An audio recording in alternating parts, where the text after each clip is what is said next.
This is episode 7 of series 2 of Riding the Showbiz Wave, and let nobody accuse us of not being current, contemporary, and whatever else you could on message. I think young people say. So to support that, today we're going to talk a little bit about Michael Jackson, The movie, the movie. which I saw at the weekend, its opening weekend, and I believe you saw yesterday. I did. So for once, we've come fully researched and with some facts to back up our opinions. Okay, so what had you heard anything before you saw it about said movie? No. Okay. And I would not have been desperately keen to go and see it. My kids were keen. So we went to see it. We went to Your see it. kids, Very nice. Drew's kids being teenagers? Yeah. 13, 14, 16? Yeah. I think what we will try and do and give it an objective review, thoughts on it, thoughts possibly on biopics in general.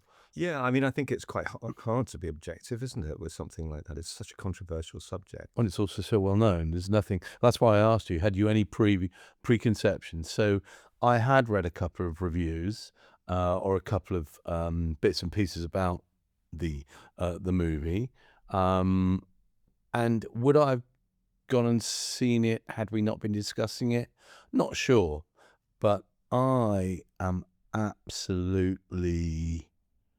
I'm so pleased I did see it. I really, really am. And gosh, I'm going to say right out of the box, I thought it was fantastic for a number of reasons. I think it's a really troublesome movie on lots of levels. And I think I say that because I find the subject, I find the idea that the family were involved and executive producers and controlling the story to a great extent. I don't know how much they had control, but I assume a reasonable amount. I find that very difficult. But then that's going to be true of any biopic, isn't it? I mean, it doesn't matter who. What troubles you about that? I felt, let's go straight in. I felt it was a very sanitized version of his story. Even the difficult stuff with his father beating him and being very controlling and distant in the family, I still found that quite sanitized. I didn't see enough in his childhood to justify the way that they've all spoken about their father and clearly the trauma that he inflicted on them. I felt like everything was slightly holding back. Okay. And that's before we get on to the obvious elephant in the room, which is that there's no mention of the court cases with the children. Okay. All valid points, but I think that if you're telling a story, the story had a beginning and end, didn't it? It ended very, very clearly. And okay, so yes, the elephant in the room that you describe is what has happened in later life, the court cases, and the really, really dark, shocking stories that permeated from his, career. Right, I get all that.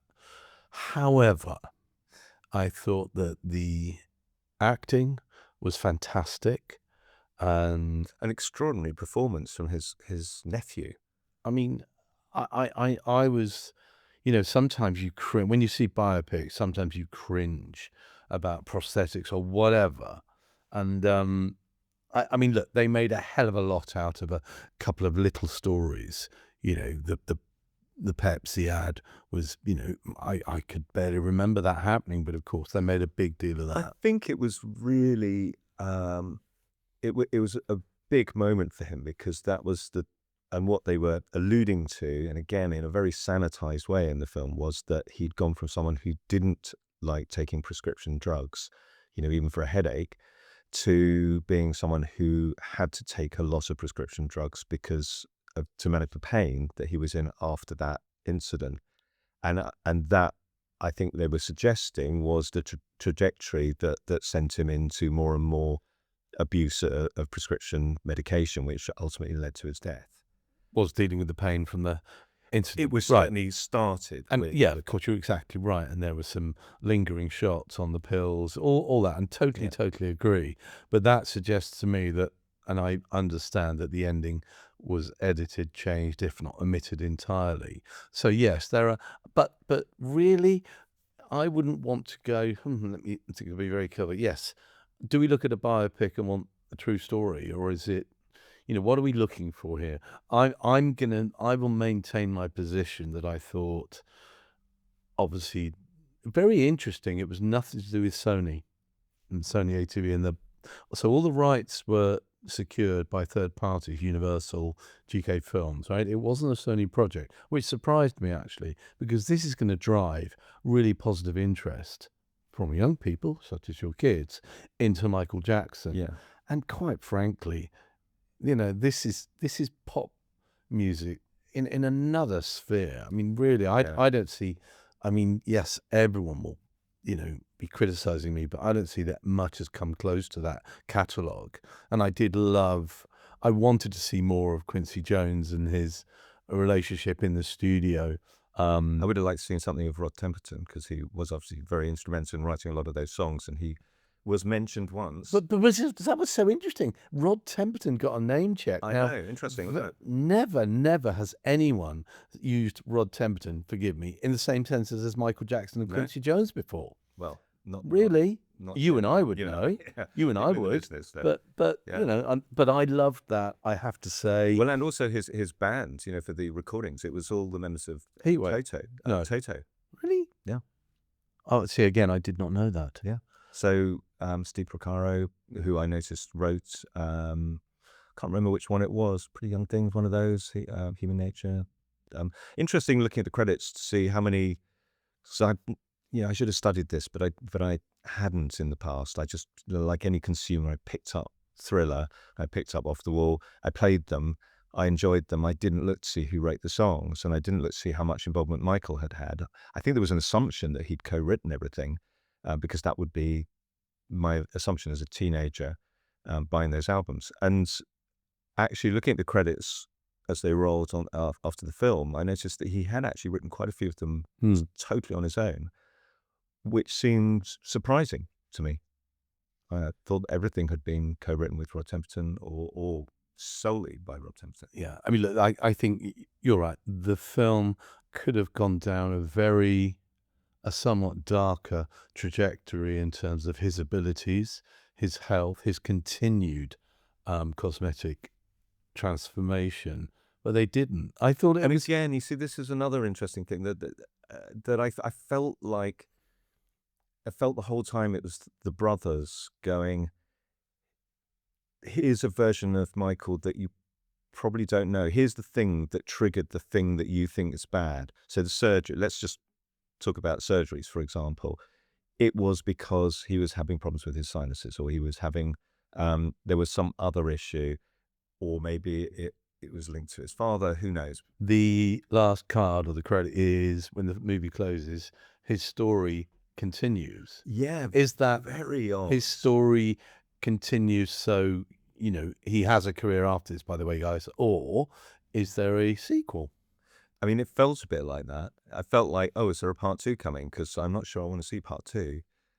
It's really interesting. There's so many things to discuss about it. I thought it was incredibly brief about a lot of things. So one minute they're doing a little bit of a rehearsal with very little equipment in their house, and then the next minute they're in a camper van touring Drove. around, the local area, doing clubs and things, doing really well by the looks of it. The next minute they're on some big show, and then the next minute they are superstars. Was it that easy? Because that doesn't look like it. Looks like that was a really difficult thing to achieve, and yet it was made to look really brief and because I guess they wanted to get on and tell the rest of the story. But it just, for me, I was like, I want to know more about how they made it, because that just looks quite easy. I thought the cast was fantastic. I thought whoever plays his mother, notable absentees, Janet. I said this to my kids. There are 10 children in the Jackson family, and there were only 6 on screen. Um, I did a bit of Googling afterwards, and Janet had decided that she didn't want to be involved. I don't know. She's very classily said nothing else. So just she didn't want to be involved, and that she supports the family in doing it. That was it. I thoroughly enjoyed it, and I thoroughly enjoyed it. But there again, you know, listening to the music on a decent sound system, I was tapping my feet. So this is again why I found it troublesome, because it was actually thoroughly enjoyable. Hmm. My family really loved it. It felt satisfying as a story.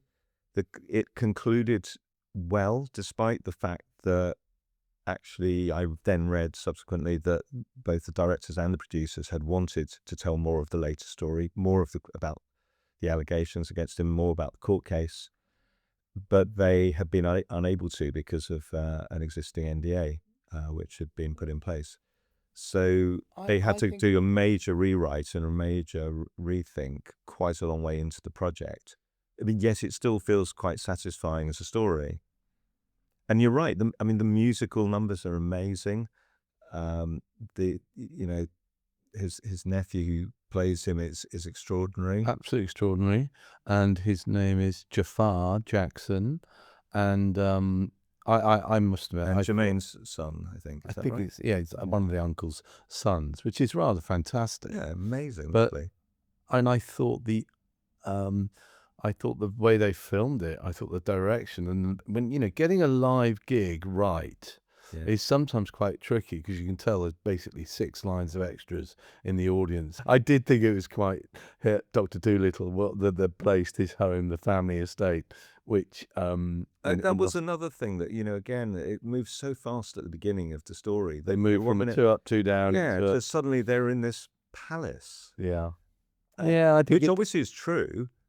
I mean, it's not like they yeah, made it up, yeah. which makes it more frustrating because that's such a jump. And I mean, I guess maybe the truth of the story is they suddenly got a shit ton of money and they bought a really palatial house. Yeah, and very interesting characters like John Branca, the very, very, very, very famously was the lawyer who Yeah. then is now the estate lawyer and probably is busier now as a 70-plus-year-old man, maybe more than he ever It was was. all very gentle, wasn't it, though? But the boardroom scene where he selects him as his Yeah. lawyer, I mean, a very sanitized. It was so predictable. It was almost like a child wrote that scene. And how about when he and Branca in the meeting with Walter Yetnikoff and So I was going to mention that, and the star turn from Mike Myers, yeah, awesome, wasn't it? And it made me think, because one of my favorite books of the '90s, which I'm sure you read, in fact, you may have even told me about it, was a book called Hitmen, the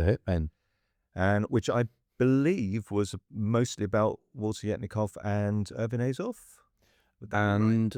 Uh, and a load of others who 70s, 80s, Good old days. payola, it was about as corrupt as you could get. Yeah, I mean, it's a great book. I might reread it before recommending it to our listener, but it was a phenomenal book at the time. I loved it. It was so kind of exciting and I would, seedy and terrible. I might say this. I think it's probably redundant, and in this day and age, I wonder if because data drives everything. Is it possible to buy your way in? I'm sure it is, but I must admit, I thoroughly enjoyed the film, and yeah, I put on number ones the Jackson album on the way home.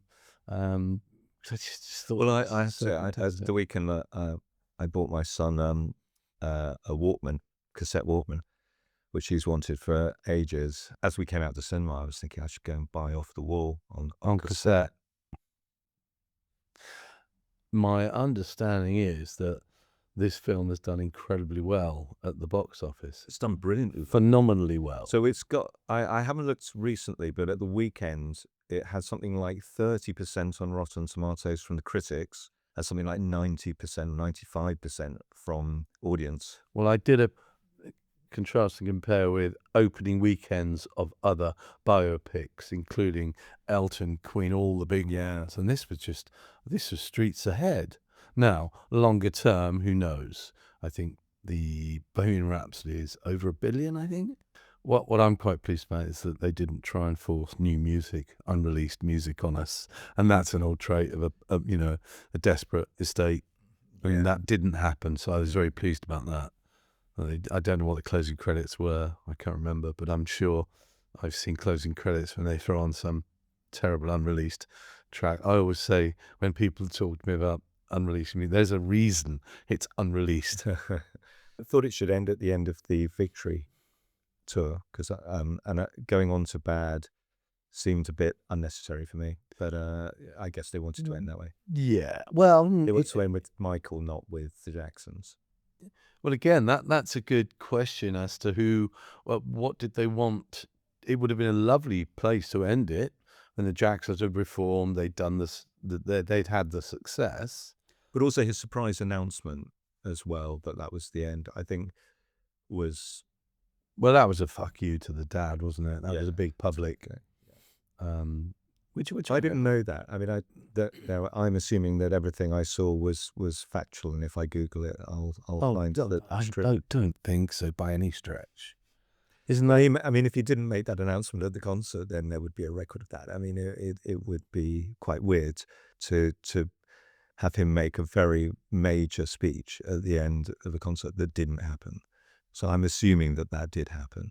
Good question. I'll Google it afterwards, and our listener can correct us in the comments. But I'm pretty sure that would be factually accurate. But overall, I think we're agreed that it was a really good film. It had some great moments.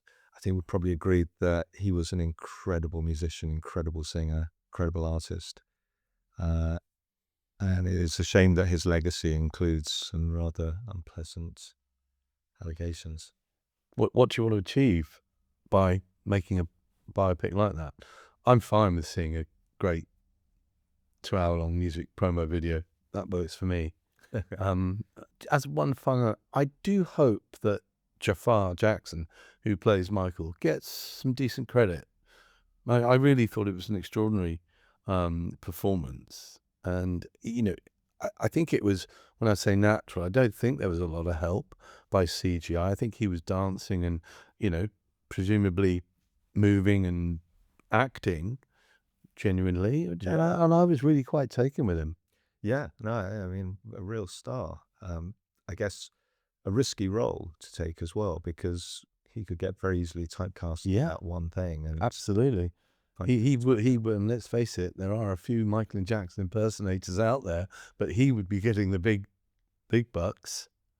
Can you imagine a Jafar Jackson show in Vegas of Michael's hits? I can. Absolutely. And that'll earn some money, and judging by the box office, let me make it cool. Good. I wanted to talk a bit about Reading. Ah, yes. And really only because I've just booked tickets, and so I'm quite excited.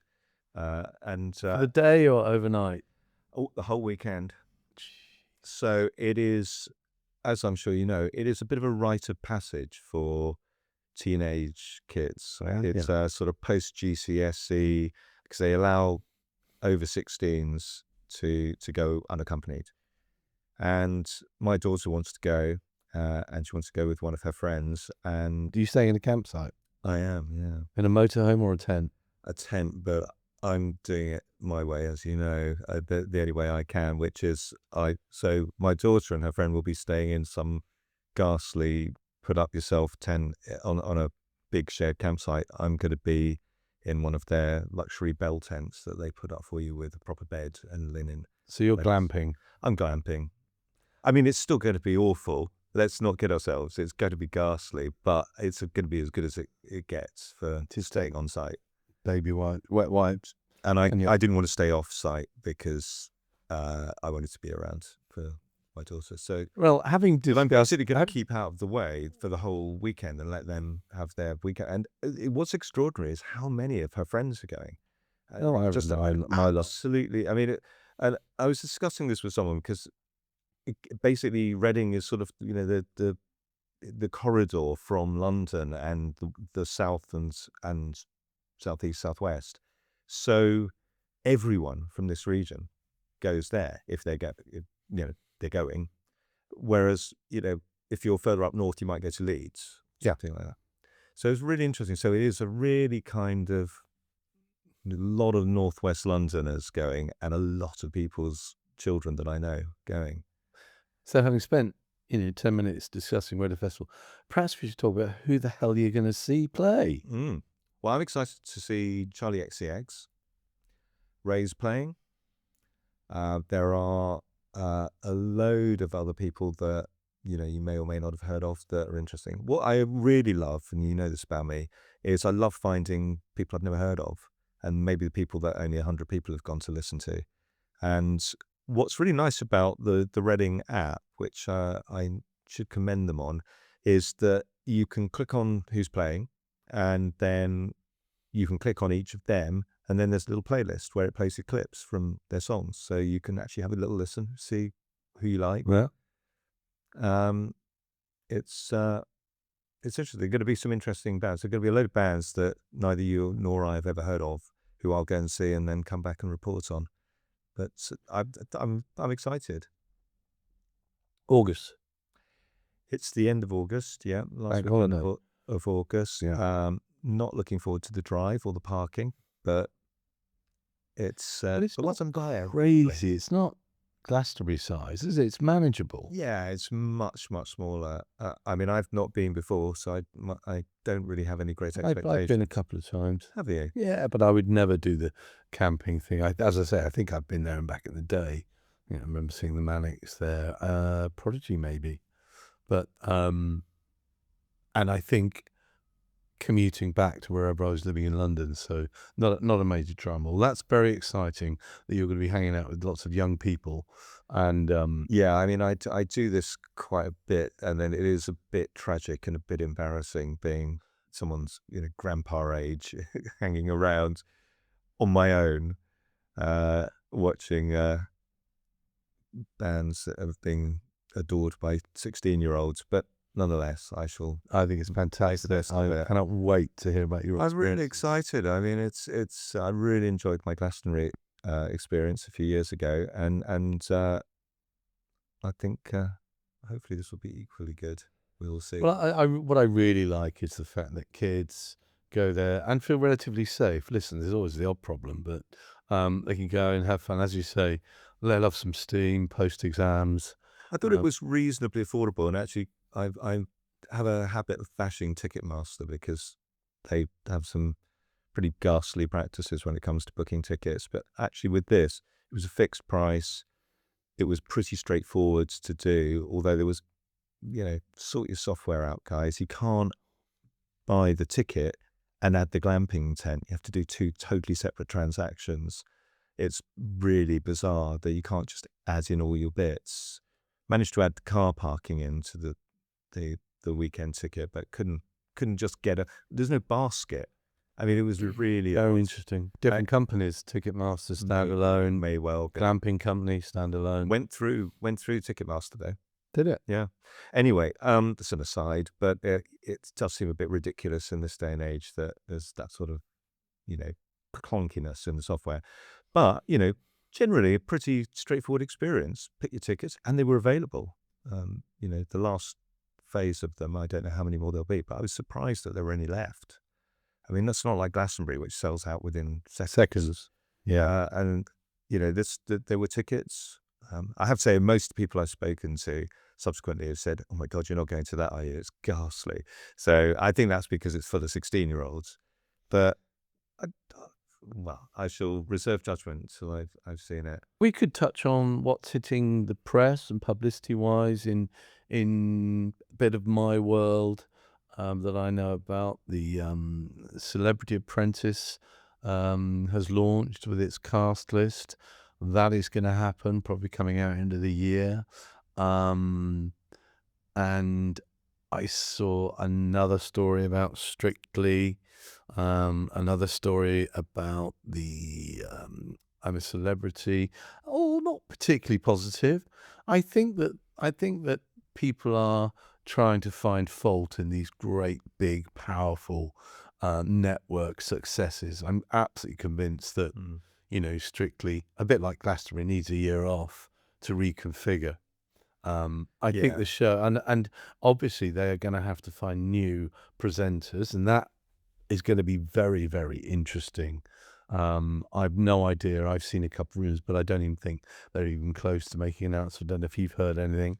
I thought I had, but I might have confused it with something else. So we have and they obviously are going to go ahead this year, which I think they could have said, you know what, let's plan new presenters, new team, have a year off, show a couple of James Bond films on a Saturday night. That's what I would have done, just to take a breather and also to reconfigure in terms of press because the fact is they will they'll press ahead and they'll plow on, and the press will find negatives. And I think they're very easy to criticise at the moment for BBC's flagship show. Afraid to say.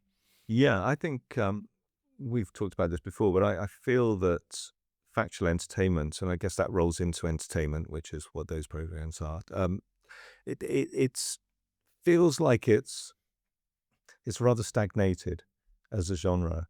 That we're still making the same stuff that we were making 20 years ago in much the same way, and I feel there needs to be a big shake-up. And I think that the broadcasters know this, but they don't know what it is, and they're waiting for someone to bring it to them, and no one is.